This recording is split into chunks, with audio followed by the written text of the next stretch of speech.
तो ये है सेट 3 2023 का 340 बी, क्लास 12th फिजिक्स। तो क्वेश्चन नंबर 1 क्या है? पहला क्वेश्चन है कि विद्युत चुंबकीय तरंगे उत्पन्न होती है। विद्युत चुंबकीय तरंगे किससे उत्पन्न होती है? एक स्थिरावेश द्वारा? नहीं, स्थिरावेश द्वारा तो केवल विद्युत क्षेत्र उत्पन्न होता है, केवल विद्युत क्षेत्र, ई वेक्टर। एक नियत वेग से गतिशील आवेश द्वारा, इससे विद्युत क्षेत्र और चुंबकीय क्षेत्र उत्पन्न होते हैं, लेकिन विद्युत चुंबकीय तरंग उत्पन्न नहीं होते। एक त्वरित आवेश द्वारा, हाँ, एक त्वरित आवेश द्वारा विद्युत चुंबकीय तरंग उत्पन्न होते हैं, और अनावेशित कण द्वारा कुछ नहीं उत्पन्न हो रहा। अगला क्वेश्चन है प्लांक नियतांक की विमा है। देखो प्लांक नियतांक क्या होता है? प्लांक नियतांक होता है h बराबर 6.63 गुणा 10 की पावर -34 जूल सेकंड। ठीक है, विमा क्या होगी? इसका मात्रा में क्या आएगा? जूल और सेकंड। ठीक है, अब जूल में क्या क्या होता है? जूल में होता है बल। जूल क्या है? कार्य की विमा जूल होती है, तो बल गुणा विस्थापन या दूरी, तो बल, दूरी और समय, ये तीनों क्या हो जाएगी? प्लांक नियतांक की विमा हो जाएगी। ठीक है, बल गुणा दूरी गुणा समय। नेक्स्ट क्वेश्चन है एक समान विद्युत वाहक बल E1 बराबर E2 तथा आंतरिक प्रतिरोध R1 बराबर R2 की दो आदर्श बैटरियां समांतर क्रम में जोड़ी गई है। ठीक है, इनका तुल्य विद्युत वाहक बल E है। ठीक है, तथा आंतरिक प्रतिरोध क्या है? R है। तो सही विकल्प क्या होगा? तो देखो तुल्य विद्युत वाहक बल तो नहीं बदलता जब इनको समांतर क्रम में जोड़ देते हैं। तो E बराबर E1 माइनस E2 गलत, E1 प्लस E2 गलत, E बराबर E1 बराबर E2, हाँ ये सही है। ठीक है, तो विद्युत वाहक बल E1 और E2 का दोनों का क्या रहेगा? सेम रहेगा। और परंतु R1 जो होगा वो छोटा होगा, R जो होगा वो R1 से भी छोटा होगा, R2 से भी। हाँ बिल्कुल, R जो होगा वो होगा R1 R2 बटे R1 प्लस R2, और इसका मान R1 और R2 दोनों से क्या आएगा? छोटा आएगा। तो ऑप्शन नंबर तीसरा सही हो जाएगा। ठीक, यानी ये समांतर क्रम में दो प्रतिरोध जोड़ने का वही है। नेक्स्ट क्वेश्चन है जब शुद्ध अर्धचालक में अशुद्धि का अपमिश्रण किया जाएगा तो अर्धचालक की चालकता, तो जब अशुद्धि मिलाई गई या तो वो पी टाइप बनेगा या एन टाइप बनेगा, जैसे बनेगा उसकी चालकता जो है वो बढ़ जाएगी। ठीक है, चालकता बढ़ जाती है। अगला क्वेश्चन है कि एक ट्रांजिस्टर वाला तो कटा हुआ है, उससे अगला है इनमें से सही विकल्प बताना कि वोल्ट मीटर का प्रतिरोध कम होना चाहिए? नहीं बिल्कुल नहीं। ज़्यादा होना चाहिए? हाँ होना चाहिए, अधिक होना चाहिए। ठीक है, अमीटर का प्रतिरोध अधिक होना चाहिए? नहीं। अमीटर का प्रतिरोध कम होना चाहिए, परंतु धारामापी से अधिक नहीं, धारामापी से भी कम होना चाहिए, बहुत कम होना चाहिए। तो इनमें से केवल दूसरा ऑप्शन सही हो जाएगा कि वोल्ट मीटर का प्रतिरोध जो वो अधिक होना चाहिए। अगला क्वेश्चन है यदि एक परमाणु के मूल ऊर्जा स्तर की जो ऊर्जा है वो इतनी है -54.4 इलेक्ट्रॉन वोल्ट, तो इसका आयनन विभव को कितना होगा? तो इसका आयनन विभव कितना होगा? 54.4 वोल्ट ही होगा। ठीक है, आयनन विभव ज्ञात करने के लिए क्या करना पड़ेगा? V बराबर जो भी इसकी एनर्जी यहाँ पर उसको E लिख लो, चलो E और बटा ये छोटा ही क्या? इलेक्ट्रॉन का आवेश। तो एनर्जी कितनी थी इसकी यहाँ? एनर्जी थी इसकी यहाँ 54.4 इलेक्ट्रॉन वोल्ट, और बटा ई से ही मरगा 54.4 वोल्ट बचा। ठीक है, ये माइनस की है तो मतलब इतना वोल्ट हमें बाहर से लगाना पड़ेगा, तब इलेक्ट्रॉन जो होगा अपने वहां से परमाणु में से निकल जाएगा। ठीक है, यानी आयन बन जाएगा। अगला क्वेश्चन है एक अवतल लेंस के प्रत्येक पृष्ठ की वक्रता त्रिज्या 30 सेंटीमीटर है तथा अपवर्तनांक 1.5 है, तो इसकी फोकस दूरी ज्ञात कीजिए। ठीक है, तो देखिए कुछ भी उठा लेता है, ऐसा कोई अवतल लेंस होगा, मान लिया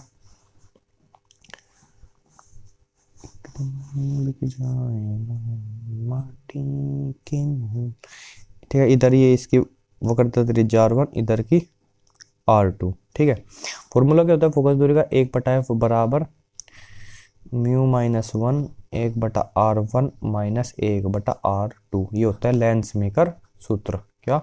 लेंस मेकर सूत्र। तो इसमें क्या दिया है? वक्रता त्रिज्या दोनों दिया है 30 सेंटीमीटर और अपवर्तनांक है 1.5। ठीक है, तो R1 की वैल्यू तो निगेटिव है, R1 तो हो जाएगा -30 सेंटीमीटर, R2 हो जाएगा 30 सेंटीमीटर, और म्यू क्या है? म्यू है 1.5, तो 1/f बराबर 1.5 - 1 1.5 -1, 1/-30 और -1/30। ठीक है, तो यहाँ कितना बचा, यहाँ बचा 0.5 इंटू ये क्या हो जाएगा 30 -1 और -1। ठीक है, ऐसे एलसीएम लेंगे तो देखो -0.5 होता क्या, 0.5 होता है 1/2। ठीक है, और यहाँ पर बन गया -2/30, तो 2 कट गया, एफ बराबर कितना आ जाएगा -30 सेंटीमीटर। ये आ गई अवतल लेंस की फोकस दूरी। ठीक है, -30, क्लियर आ रहा है, -30 सेंटीमीटर। ओके, अगला है कि नाभिक की द्रव्यमान संख्या से क्या तात्पर्य है, यह परमाणु क्रमांक से किस प्रकार भिन्न है। ठीक है, तो देखो द्रव्यमान संख्या ए, ठीक है, द्रव्यमान संख्या ए ये होता है प्रोटोनों की संख्या, ऐसे लिख दो number of protons plus n, बड़ा एन लिख दो, number of proton plus number of neutrons, यानी प्रोटोनों की और न्यूट्रॉनों की कुल संख्या क्या होता है, वो होता है इसका द्रव्यमान संख्या, या इसको हम यह बोल सकते हैं न्यूक्लियोनों की संख्या। ठीक है, न्यूक्लियोनों की संख्या, क्योंकि प्रोटॉन और न्यूट्रॉन को दोनों को मिला के क्या बोलते हैं, न्यूक्लियॉन्स बोलते हैं। जबकि जो परमाणु क्रमांक होता है, परमाणु क्रमांक खाली क्या होता है, वो होता है प्रोटोनों की संख्या। किसकी संख्या, प्रोटोनों की संख्या। तो ये अलग हो गए समझ में, ये तो खाली प्रोटोनों की संख्या परमाणु क्रमांक। ठीक है, इसको जेड से रिप्रेजेंट करते हैं। और ये जो है द्रव्यमान संख्या, ये क्या है, प्रोटोनों की संख्या प्लस न्यूट्रॉनों की संख्या। अगला है नाभिकीय संलयन से संबंधित कोई समीकरण लिखे। नाभिकीय संलयन से संबंधित कोई समीकरण लिखे, तो देखो भाई यही लिख देते हैं हम, एक प्रोटॉन यानी हाइड्रोजन का नाभिक और एक और प्रोटॉन यानी हाइड्रोजन का नाभिक, क्या हुआ, मिलके बन गया एक ड्यूट्रियन। ठीक है, और न्यूट्रॉन पॉजिटिव एक प्लस निकलेगा, एक पॉजिट्रॉन और एक न्यूट्रिनो। ठीक है, देखो कैसे, जैसे यहाँ पर क्या है, परमाणु क्रमांक 1 और 1 कितने, 2 है। ठीक है, यानी 2 न्यूट्रॉन, ये भी क्या था, एक प्रोटॉन था, और ये भी क्या था, एक प्रोटॉन था। इधर ये जो बना है ड्यूट्रियम बना, इसमें क्या है, एक प्रोटॉन है और एक न्यूट्रॉन है। ठीक है, यानी द्रव्यमान संख्या 2 होगी, परमाणु क्रमांक 1। तो अब जो है इधर तो 2 प्रोटॉन थे, इधर एक प्रोटॉन एक न्यूट्रॉन गया, तो वो एक प्रोटॉन का न्यूट्रॉन बनेगा। ठीक है, तो उसके लिए क्या हुआ, एक जो है पॉजिट्रॉन निकला। ठीक है, ये क्या है, पॉजिट्रॉन, बीटा का पॉजिट्रॉन है। ठीक है, इसका द्रव्यमान जो है इलेक्ट्रॉन के द्रव्यमान के बराबर ही होता है, बस आवेश पॉजिटिव होता है इसके पास। ठीक है, और ये न्यूट्रिनो। तो ये होगी इक्वेशन। अगला क्वेश्चन है कि 2 वोल्ट तक विभवांतर से आवेशित 10 माइक्रोफैराड के संधारित्र की स्थितिज ऊर्जा ज्ञात कीजिए। ठीक है, इसकी स्थितिज ऊर्जा बतानी। तो संधारित्र की स्थितिज ऊर्जा हो जाएगी U बराबर 1/2 CV²। ठीक है, इसी का फॉर्मूला होता है 1/2 Q इंटू वी या 1/2 Q²/C। ये सारी स्थितिज ऊर्जा के फॉर्मूले हैं। फिलहाल ये वाला लग जाएगा। C का मान है 10 माइक्रोफैराड और V है 2 वोल्ट। ठीक है, 2 वोल्ट।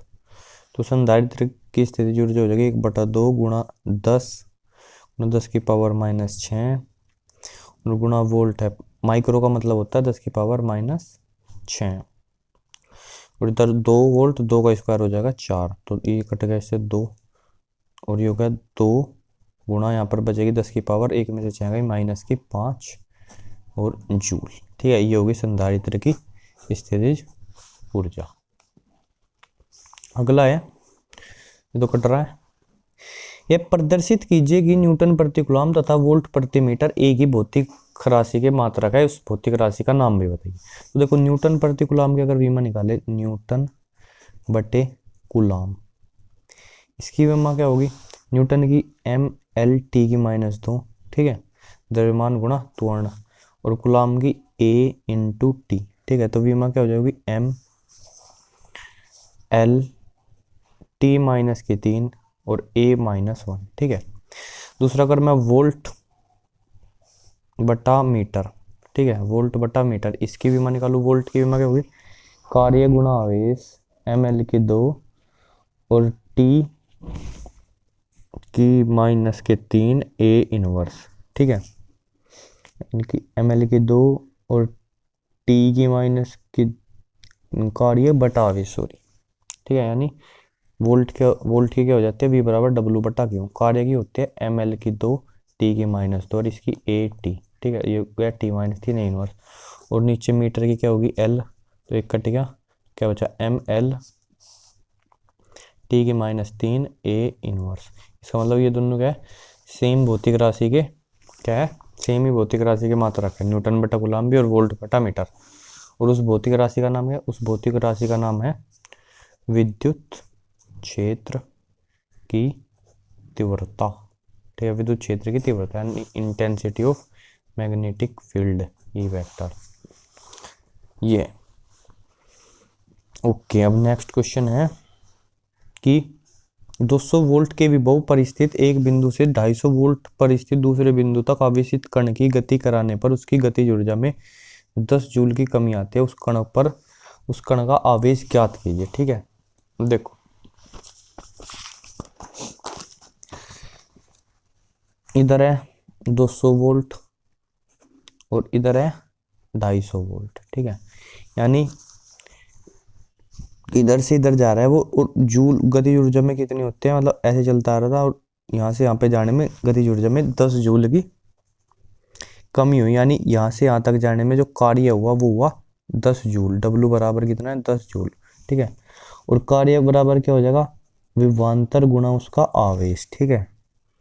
तो कार्य है 10 जूल और विभवांतर क्या है, विभवांतर है 250 में से 200 जाएगा तो 50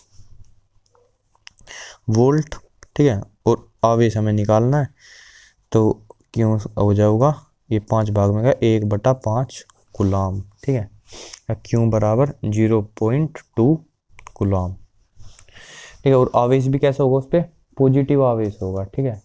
अगर निगेटिव आवेश होता तो कम से ज़्यादा वोल्ट पे जाने पे वो उसकी गतिज ऊर्जा बढ़ती, ठीक है, ज़्यादा अट्रैक्ट होता है इधर की साइड, तो वो पॉजिटिव आवेश रहा होगा कितना 0.2 कूलम्ब का।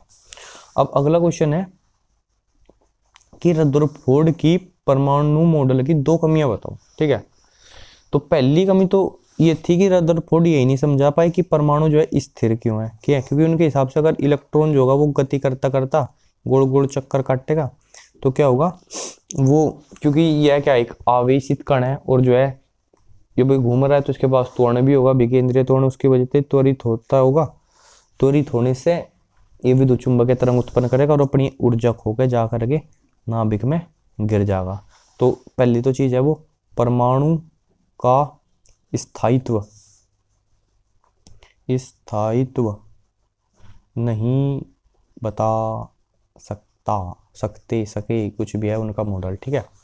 और दूसरी चीज क्या होगी, जैसे जो हाइड्रोजन है, जैसे तो हाइड्रोजन को अगर हम गर्म करें, हीट करें, तो उसमें से कुछ ही खास वेवलेंथ वो उत्सर्जित करेगा, ठीक है, कुछ खास वेवलेंथ का प्रकाश, दृश्य क्षेत्र, तो मतलब हर एक वेवलेंथ नहीं मिल रही, कुछ ही खास वेवलेंथ मिलती है, जैसे बामर श्रेणी में मिलती है 410, 434, 486 नैनोमीटर में सब, ठीक है, और 656, ठीक है। तो इनके बीच में क्यों कुछ नहीं आई, ठीक है, इसको बोलते हैं डिस्क्रीट क्या बोलते हैं इसको,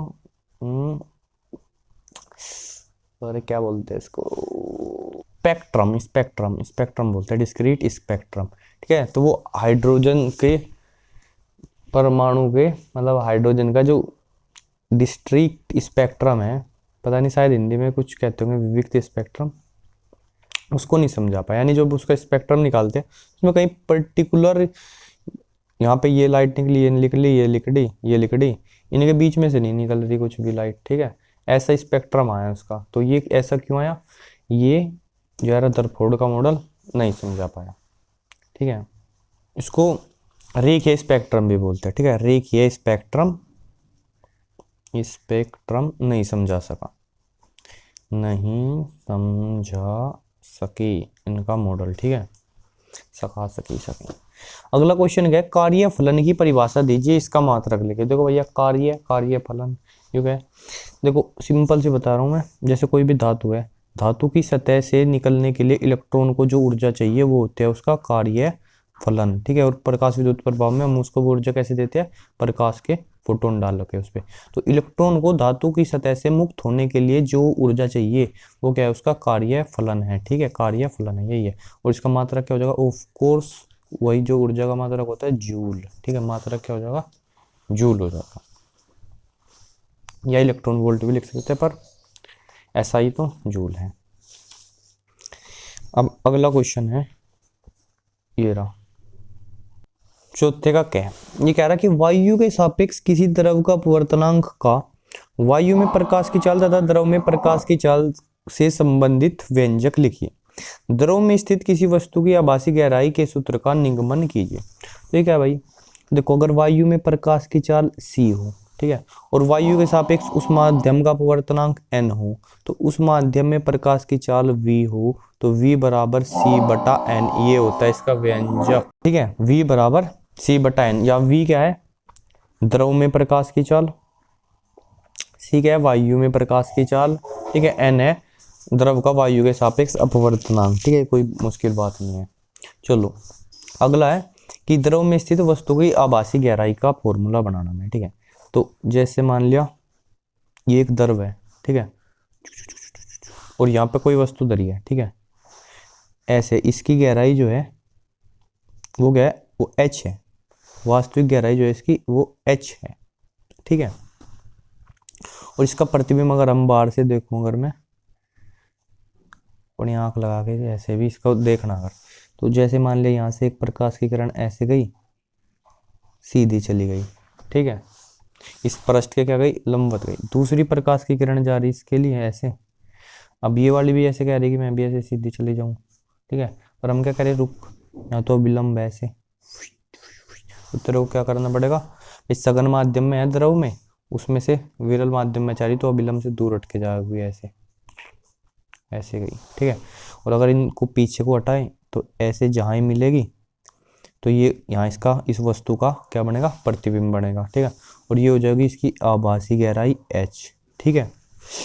ये अविलंब है, इसको ऐसे मिला देते, एक त्रिभुज यहाँ ऐसे बना दिया और एक ऐसे बना दिया, ठीक है, ये अविलंब है, ठीक है। और ये आपतित किरण थी, ठीक है, तो इसलिए ये कोण क्या है, आपतन कोण I है, ठीक है। और ये जो है अपवर्तित किरण है, ये कोण R है, ऐसे ये पूरा कोण ये क्या है R है। देखो मैं चित्र बना देता हूँ आराम से, ये त्रिभुज लेते हैं एक बार, ये शू फू, ठीक है, तो ये ऐसे ये ऐसे ये ऐसे, ये कोण है I, ये ऊंचाई है h, ठीक है, ये ऊंचाई क्या है h है, ठीक है। और इसको भी कुछ बोल देते, इसको बोल देते x, ठीक है। ऐसे दूसरे त्रिभुज ये छोटा वाला, इसमें क्या है, ये कोण R है, ठीक है, ये ऊंचाई इसकी छोटा h है, आभासी ऊंचाई, और इसको ये तो सेम है, ये x है तो ये भी x है, ठीक है। अगर इसमें मैं tan i लूंगा, tan i, ठीक है, tan i क्या हो जाएगा 90 डिग्री है, तो लंब बटे आधार x बटा h हो जाएगा, ठीक है। ऐसे ही इसमें tan r लूंगा तो क्या हो जाएगा x बटा h हो जाएगा। और जब कोण छोटे हैं तो जो है tan i का मान लगभग i होगा और tan r का मान लगभग r होगा, ठीक है। तो i बराबर x बटा h और r बराबर x बटा छोटा h, ठीक है। ऐसे ही जब इसमें मैं स्नेल का नियम लगाऊंगा तो साइन i बटे साइन r बराबर क्या होगा n, ठीक है। और फिर से कोण छोटे हैं तो i बटा r बराबर n, ठीक है, क्योंकि साइन i का मान लगभग i और साइन r का मान लगभग r। i की वैल्यू रख देंगे x बटा h और r की वैल्यू x बटा h बराबर n, ठीक है। अब x से तो x कैंसिल हो जाएगा, ये इधर चला जाएगा, तो h, ओए होए ओए कुछ गड़बड़ करती है, सही भी बना रखा था, एक प्रॉब्लम है, ठीक है। देखो अगर ये जो n लिखा है ना यहाँ पे n, ठीक है, अगर n जो है ये बार वाला विरल माध्यम है और इसके सापेक्ष इस द्रव का अपवर्तनांक n होगा, ठीक है। और जब प्रकाश यहाँ से बाहर से अंदर जा रही है तो हमें इसका बाहर वाले माध्यम का अपवर्तनांक लेना पड़ेगा इसके सापेक्ष, ठीक है। तो यहाँ पे अपवर्तनांक क्या लिखा जाएगा, 1/n लिखा जाएगा, ये तो गड़बड़ हो जाती, 1/n 1/n, ठीक है। तो ये h ऊपर चला गया, h नीचे आ गया, h बटा बड़ा h बराबर 1/n, ठीक है। या h इधर चला जाऊगा तो h बराबर बड़ा h बटा n। तो जो आभासी गहराई होगी वो होगी वास्तविक गहराई बटा n, ठीक है। इसका एग्जाम्पल देखना है, अगर घर में गिलास लो, उसमें पानी भर दो और उसमें सिक्का रख दो, एक बार उसको यहाँ से देखो, फिर एक बार एक बराबर में देखो, तो ये वाला यहाँ ऐसे ऊपर दिखाई देगा, मतलब साइज तो उतना ही रहेगा, बस थोड़ा ऊपर। तली भी देखना, तली भी ऊपर दिखाई देगी गिलास की इसमें, ठीक है। तो आभासी गहराई जो होगी छोटा h बड़ा h बटा n, ठीक है। ये होगा इसका, क्या करना था, सूत्र का निगमन करना था। हो गया सूत्र का निगमन, किया गया। एक बार और बता देते हैं। ये सघन माध्यम लिया, इसमें ये वस्तु धरी थी, ठीक है। यहाँ से एक प्रकाश किरण सीधी गई, एक जो है विलंब से दूर हटके गई, उनका जब उसको पीछे हटाया तो यहाँ पे उसका प्रतिबिंब बनेगा आभासी। एक त्रिभुज ये बना लिया, ठीक है, जिसमें कोण आई अपतन कोण था, और एक ये छोटा वाला त्रिभुज, ये वाला, ये इतना, इसमें अपवर्तन कोण r है, ठीक है। ये दो त्रिभुज बन गए, और फिर इनमें ये tan i tan r लगाया, कोण बहुत छोटे होंगे तो ये i और r ले लिए सीधे, और बस फॉर्मूला। नेक्स्ट है कि एक प्रकाश विद्युत प्रभाव विद्युत पदार्थ का कार्यफलन 4 इलेक्ट्रॉन वोल्ट है। उस प्रकाश की तरंग दैर्घ्य ज्ञात कीजिए जिसके लिए संस्तंभ विभव 2.5 वोल्ट होगा, ठीक है। देखो भाई, संस्तंभ विभव 2.5 वोल्ट है अगर, तो इसका मतलब जो इलेक्ट्रॉन की गतिज ऊर्जा होगी, इलेक्ट्रॉन जब निकलेगा तो उसकी गतिज ऊर्जा होगी, ठीक है, वो होगी जो 20 ने E इंटू संस्तंभ विभव, ठीक है, जो भी दे रखा है इसने, ठीक है। और इसकी वैल्यू क्या है, 2.5 वोल्ट है, तो इलेक्ट्रॉन की गतिज ऊर्जा हो जाएगी 2.5 इलेक्ट्रॉन वोल्ट, ठीक है। और हमें पता है जो फोटोन हमने डालना चाहिए उसकी एनर्जी होनी चाहिए एच न्यू, यानी कि एच सी बाई लैम्डा, वो होनी चाहिए कार्यफलन प्लस के मैक्स, या अधिकतम गतिज ऊर्जा, या गतिज ऊर्जा लेंगे हम, ठीक है। अधिकतम का मतलब होता है अगर वो कहीं टकराए ना, किसी को ऊर्जा ना दे, तो मैक्सिमम इतनी ऊर्जा लेके वो बाहर आएगा, ठीक है। तो एच सी बाई लैम्डा बराबर ये कितना है, 4 इलेक्ट्रॉन वोल्ट है, ठीक है, और ये 2.5 है, तो 4 electron volt plus 2.5 electron volt, H C by lambda कितना हो गया, 6.5 इलेक्ट्रॉन वोल्ट, ठीक है। यहाँ से हमें निकालना है लैम्डा, तो लैम्डा क्या हो जाएगा, एच सी, लैम्डा इधर गया, एच सी बटा 6.5 इलेक्ट्रॉन वोल्ट। और एच सी की वैल्यू, ठीक है, आज बेटा याद रखना, एच सी की वैल्यू होती है 1240 इलेक्ट्रॉन वोल्ट नैनोमीटर, ठीक है, मात्रक से। और यहाँ नीचे क्या है, 6.5 इलेक्ट्रॉन वोल्ट, इलेक्ट्रॉन वोल्ट से इलेक्ट्रॉन वोल्ट कैंसिल हुआ, ठीक है। ये 65 हटेगा यहाँ से, तो यहाँ एक जीरो और आ जाएगी, ठीक है। 5 से भाग करेंगे इसको 13 हो जाएगा, और इसको 5 से भाग करेंगे तो 5 दूनी 10, 2 4 5 चौक 20, 4 0, ये हो जाएगा शायद बटे 13 नैनोमीटर, ठीक है।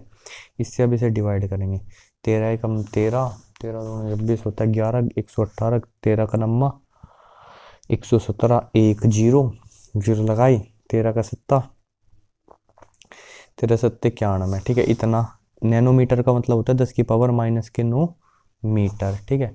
या फिर लैम्डा बराबर 2 पॉइंट इधर ले आऊँ, 1.907 इंटू 10 टू द पावर, ये हो जाएगा -7 मीटर, ठीक है। ये पॉइंट है, ये जीरो है, 1.0 के अंदर zero, 1.907 into 10 to the power -7 metre, ठीक है, ये होगा। देखो ये क्या है, इक्वेशन आइंस्टीन की बोलते हैं इसको इक्वेशन। क्या होता है कि भाई कुछ नहीं, जितना फोटोन होगा उसकी कुछ ऊर्जा कार्यफलन में लग जाएगी, बाकी ऊर्जा इलेक्ट्रॉन की गतिज ऊर्जा हो जाएगी, ठीक है, यही है और कुछ नहीं। अगला क्वेश्चन क्या है, प्रिज्म है, प्रिज्म कोण उसका 60 डिग्री है और अल्पतम विचलन कोण जो है वो 30 डिग्री है। तो अपवर्तनांक बताना है प्रिज्म के पदार्थ का। तो प्रिज्म के पदार्थ के अपवर्तनांक का फॉर्मूला एक सेट में हम इसको प्रूव भी कर चुके हैं, sine A plus del M by 2 upon sine A by 2, ठीक है, ये होता है। और ए कितना है 60 डिग्री और ये 30 डिग्री, 60 प्लस 30 बटा 2 और बटे साइन 60/2। तो ये कितना होगा 60 और 30 90, 90/45 इसका मान हो जाएगा sin 45 का 1/√2 और 60/30 इसका मान 1/2, तो 2 ऊपर चला जाओगा, n बराबर हो गया 2/√2 यानी कि √2। तो प्रिज्म के पदार्थ का अपवर्तनांक हो जाएगा n बराबर √2। खत्म। अगला क्या, चित्र के अनुसार धातुए तार से बने ABC समकोण त्रिभुज अपने तल में 2 मीटर पर सेकंड की एक समान चाल से गति करता है।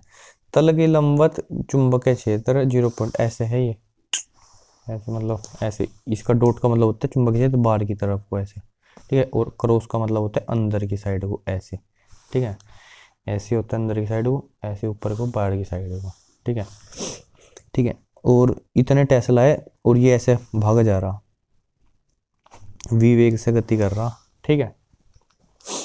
तो हमें बताना कि BC AC और AB के सिरों के बीच प्रेरित विद्युत वाहक बल।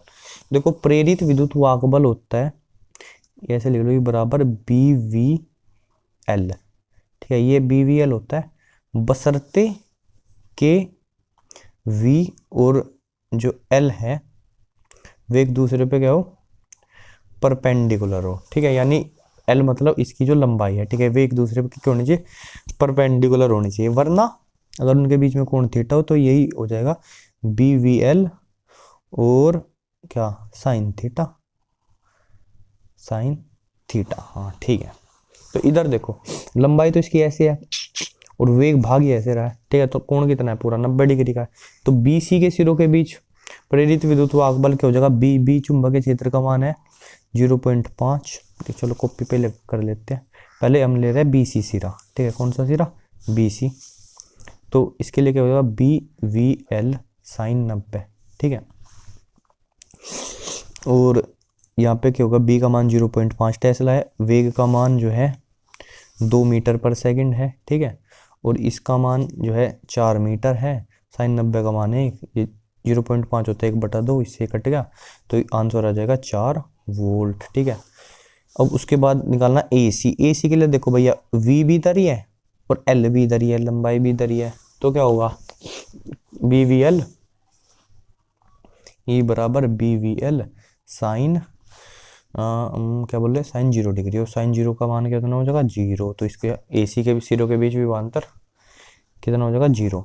तीसरी बात बोल रहे अब AB लेंगे, ठीक है, AB, तो AB के लिए देखो क्या है L ऐसे है V ऐसे है, कोई ये कोण बना रहा है थीटा, ठीक है, थीटा, और साइन थीटा का मान क्या हो जाएगा, यहाँ पे साइन थीटा का मान हो जाएगा BC/AB, ठीक है, तो ये इसका हो जाएगा BVL और साइन थीटा, ठीक है, तो BVL की वैल्यू क्या लेनी है, L की वैल्यू तो हमें लेनी है AB, ठीक है, L की वैल्यू लेनी है AB, और साइन थीटा की वैल्यू क्या हो जाएगी, साइन थीटा की वैल्यू हो जाएगी BC/AB, तो BC यू यहाँ पर L की वैल्यू ये BC लिख रखी है हमने, BC/AB, तो AB से तो AB कैंसिल हो जाएगा, BV into BC, you BV और BC इसकी वैल्यू क्या थी 4 वोल्ट, दोबारा देख लो, इस B का मान 0.2, इस V का मान 2 है, 0.5 है सॉरी, इसका मान जो 2 है और लंबाई क्या 4 मीटर है, कट के ये भी क्या आ जाएगा 4 वोल्ट, यानी कि समझो इन दोनों सिरों के बीच विभवांतर कितना है 4 वोल्ट का, इसके बीच में 0 और इसके भी 4 वोल्ट का है। पूछो क्यों, क्योंकि भैया देखो इसका जो है क्योंकि भाग तो ऐसे V वेग से जा रहा है, तो इसका V के परपेंडिकुलर कंपोनेंट लेना पड़ेगा और इसका कंपोनेंट क्या होगा, यानी इसका ये वाला कंपोनेंट लिया, ठीक है, वो किसके बराबर है BC के ही तो बराबर है, साइन थीटा से समझ लो या फिर साइन थीटा रख दिया, साइन थीटा होता क्या है, ये थीटा है तो साइन थीटा का लंब बटा करण, ठीक है। तो इस वीडियो में हम यहाँ तक करते हैं, अगले वीडियो में क्वेश्चन नंबर 5 कैसे आगे बढ़ेंगे।